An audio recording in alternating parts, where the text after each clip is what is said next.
Unfictional stories. Sooner or later, it happens to everyone. These are the letters no one expected to write. My name doesn't matter. What matters is that I'm not the kind of person who sees things. I'm a logistics coordinator. I track shipments, reconcile invoices, meal prep on Sundays. My boyfriend calls me aggressively practical. I've never believed in anything I couldn't explain over a second cup of coffee. I bought the mirror at an estate sale in October. Dark wooden frame, old glass with that particular depth that modern mirrors don't have. €60.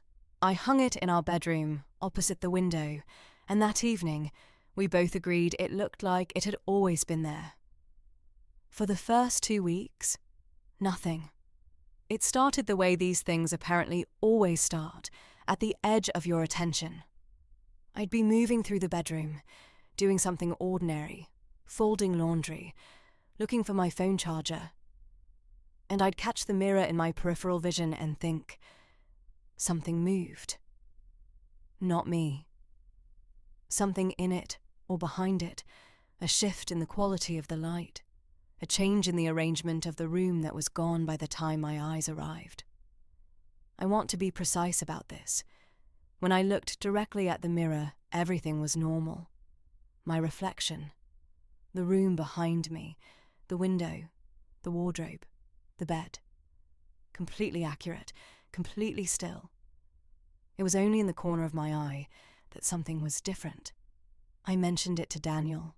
He stood in front of it, stared hard, turned to me. "Nothing there," he said. "I know," I said. "That's the thing." He suggested the old glass, imperfections in the silvering that catch light differently depending on angle. I said probably yes. I said I was tired.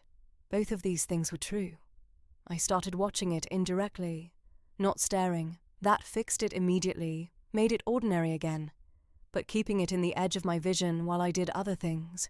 What I saw, and I am choosing my words carefully, was activity, not a figure, not a face. More like the room in the mirror was slightly different from the room I was standing in. A shifted shadow, the curtain at a different angle, the kind of difference you notice in a photograph of a place you know well and can't quite name. It was never there when I checked. That's the thing that got under my skin. Not what I saw, but the checking. Because I kept doing it.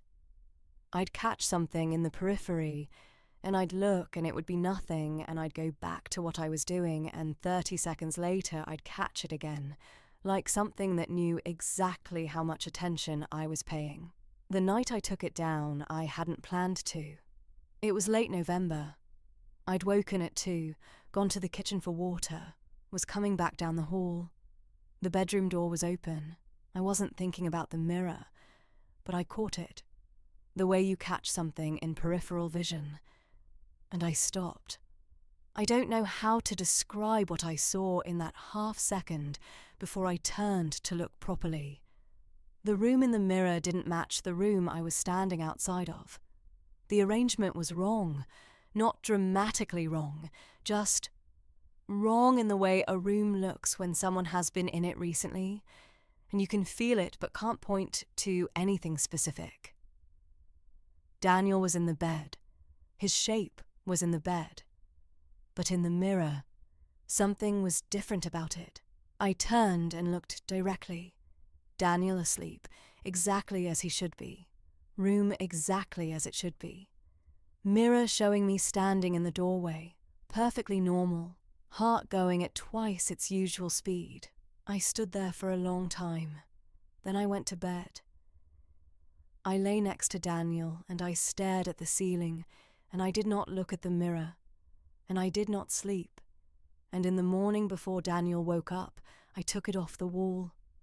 He asked what happened to it, and I told him I'd cracked it. He said that was a shame, and I said yes it was, and I made us coffee, and that was the end of it. I have a small mirror in the bathroom now, the kind with no frame, stuck to the wall with adhesive strips. It shows me my face. That's all I need it to do. I've thought about what it was. the thing in the peripheral vision.